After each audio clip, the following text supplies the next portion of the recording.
Hello friend, doctor R के wait पेट channel में आपका स्वागत है। आज मैं आप लोगों को इस वीडियो में नेवल इल या जॉइंट इल के पार्ट 2 के बारे में बताने वाला हूँ। इसमें हम लोग बात करते हैं कि इसका ट्रीटमेंट किस प्रकार से किया जाता है और साथ ही साथ में इसके कंट्रोल यानी कि बचाव के बारे में भी बात करते हैं कि नेवल या जॉइंट इल को जब हो जाता है काफ में तो उसमें क्या क्या सावधानियां करनी चाहिए, इसके बारे में हम लोग पूरी डिटेल से बात करते हैं।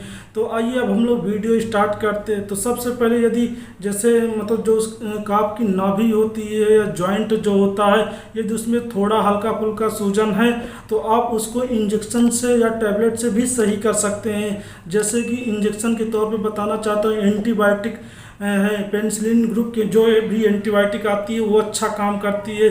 जैसे डाइक्रिस्टिन सल्फेट की एंटीबायोटिक है, वो आप वो कर सकते हैं, लगवा सकते हैं। जैसे कि काफ आपका 1 वीक या 2 वीक का है तो उसमें आप 3 से 5 ml इंट्रामेस्कुलर या इंट्रावीनस देंगे, बहुत अच्छा काम करेगी।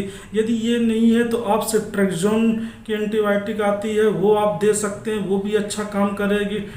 250 mg की 300 mg की जो एंटीबायोटिक आती है यानी कि 5 ml उसको डिस्टिल वाटर डिजॉल्व करके इंट्रामेस्कुलर आपको लगानी है। ये पहला इंजेक्शन हो गया। दूसरा इंजेक्शन, अगर उसको बहुत ज़्यादा दर्द हो रहा है, चाहे नाभि में दर्द हो या जॉइंट में दर्द हो रहा है, तो आप उसको मेलोनेक्स का इंजेक्शन दे सकते हैं। यदि मेलोनेक्स नहीं है तो आप फ्लूनेक्जिन मेग्लोमाइन का इंजेक्शन दे सकते हैं। यदि वो भी नहीं है तो इसमें सबसे अच्छा टॉल्फेनामेनिक एसिड का इंजेक्शन आता है जिसको आपको 3 ml इंट्रामेस्कुलर लगवाना है। ये दूसरा इंजेक्शन हो गया। तीसरा इंजेक्शन जो सबसे मतलब इम्पॉर्टेंट इंजेक्शन है, इसमें आपको कार्टिकोस्टेरॉइड का इंजेक्शन देना और साथ ही साथ में एंटीहिस्टामिन यानी कि दोनों का कॉम्बिनेशन मिक्स करके देना है। डेक्सा प्लस एविल का कॉम्बिनेशन आपको देना है।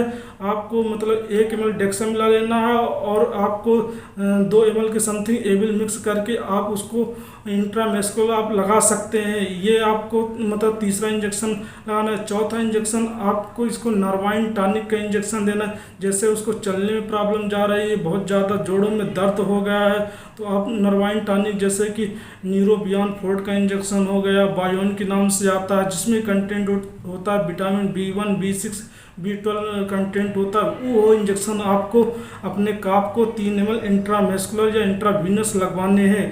ये आपको इंजेक्शन लगवाना है शुरुआती स्टेज में। यदि बहुत ज़्यादा मतलब कई दिन का हो गया, महीनों का हो गया, बहुत ज़्यादा पस भर गई है, तो उस कंडीशन में आपको क्या करना है, आपको मतलब BP ब्लेड से उसको मतलब हल्का सा इंसिजन देना। यदि BP ब्लेड नहीं है तो आप जो 16 गाज की नीडल आती है, नीडल से भी प्रिक करके आप मतलब पस को बहुत अच्छे से प्रेस करके आप उसको पूरा पस को आपको बाहर निकाल देना है। फिर दूसरा आप काम यह करना है, जो बीटाडीन का सलूशन आता है, पोविडीन आयोडीन कंटेंट होता है 5% का, वो उसको आपको नीडल से प्रिक करके उसके जो नाभि है उसको अंदर डाल देना। अच्छे से आपको प्रॉपर्ली साफ करना है, यानी कि आपको एंटीसेप्टिक ड्रेसिंग करनी है।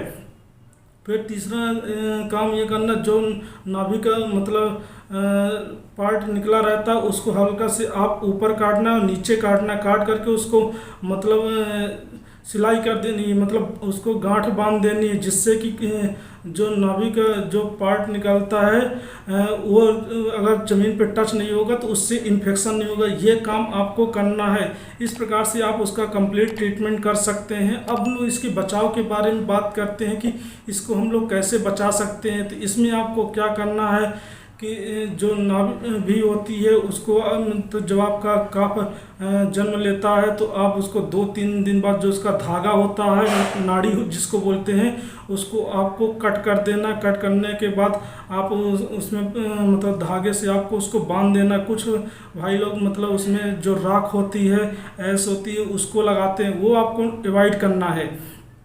आपको ये काम करना है। फिर दूसरा आपको मतलब उसके एंटीसेप्टिक ड्रेसिंग आपको प्रॉपर्ली अच्छे से करनी है। और तीसरा मतलब जहां आप उसको बांधते हैं आपको मतलब अच्छा गुड बेडिंग मटेरियल यूज करना है, मतलब बहुत ज़्यादा हार्ड सरफेस नहीं रखनी है। इस प्रकार से आप उसका बचाव कर सकते हैं। ये पार्ट सेकेंड था। अगर आपको अच्छा लगा हो तो प्लीज़ लाइक शेयर कमेंट जरूर करें। Thank you.